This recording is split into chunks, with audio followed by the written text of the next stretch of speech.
Atualmente, o Brasil sofre com uma das piores recessões que o país já viu desde o início da República, e ela está a caminho de se tornar a recessão mais longa das últimas décadas. Com início no segundo trimestre de 2014, ela é a nona recessão pelo qual o Brasil passa desde 1980, e a extensão da atual recessão seria de pelo menos 4 trimestres, quando a média é 2,8. Já os Estados Unidos, nesse mesmo tempo, passaram por apenas 5 recessões.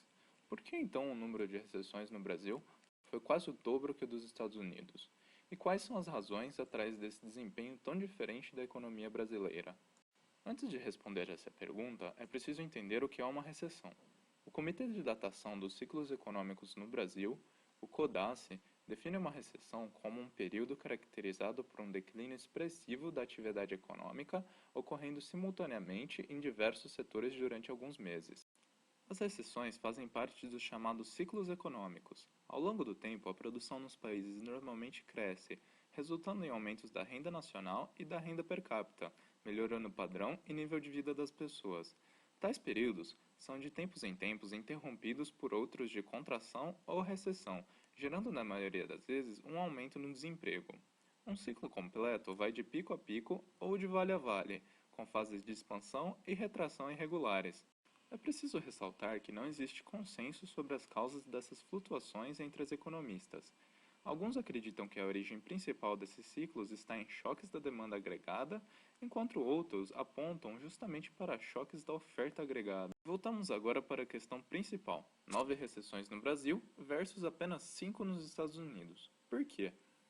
De acordo com Andrew Abel, Ben Bernanke e Dean Krushore, em Macroeconomics, é comum que economias emergentes tenham ciclos mais curtos e mais voláteis. Isso se relaciona com várias características específicas dessas economias, entre elas o fato de que seus mercados financeiros são menos desenvolvidos, a maior exposição na volatilidade da conta corrente, mudanças nas exportações e importações e outros fatores.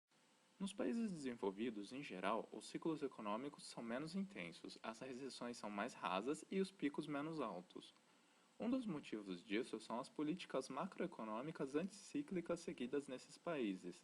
Atualmente, é comum perceber que estes governos só intervêm no ciclo quando tudo indica que a recessão pode estar muito forte. Já em economias em desenvolvimento, as políticas macroeconômicas geralmente operam de forma procíclica.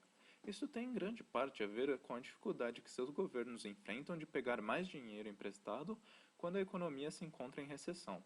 Desse modo, o governo precisa gastar menos justamente em épocas que as políticas anticíclicas sugerem gastar mais. Comparativamente, as 5 recessões que ocorreram nos Estados Unidos desde 1980 são as 3 recessões relacionadas ao preço do petróleo, 2 na década de 80 e uma na de 90.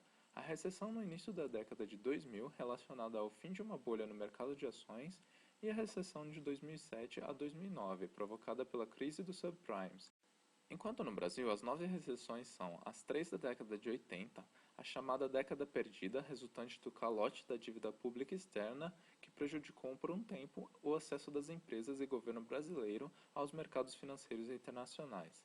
A recessão de 95 por contaminação da crise mexicana, a recessão de 98 resultante do mau alinhamento da taxa de câmbio no regime de meta cambial, a recessão de 2001 relacionada à crise de energia, a recessão de 2003, relacionada a turbulências causadas pelas eleições de 2002, a recessão de 2008, provocada pela crise dos subprimes no exterior, e a atual recessão, no qual a dívida pública, o déficit fiscal e imposto inflacionário são componentes determinantes.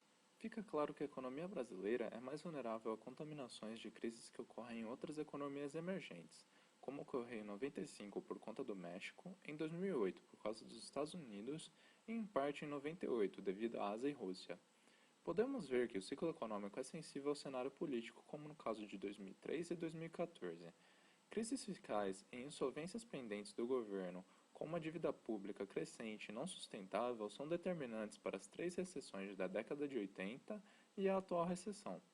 Problemas de fornecimento de energia, em parte causados por distorções de preços resultantes da administração desses preços pelo governo, impactam 2 recessões, a de 2001 e a de 2014.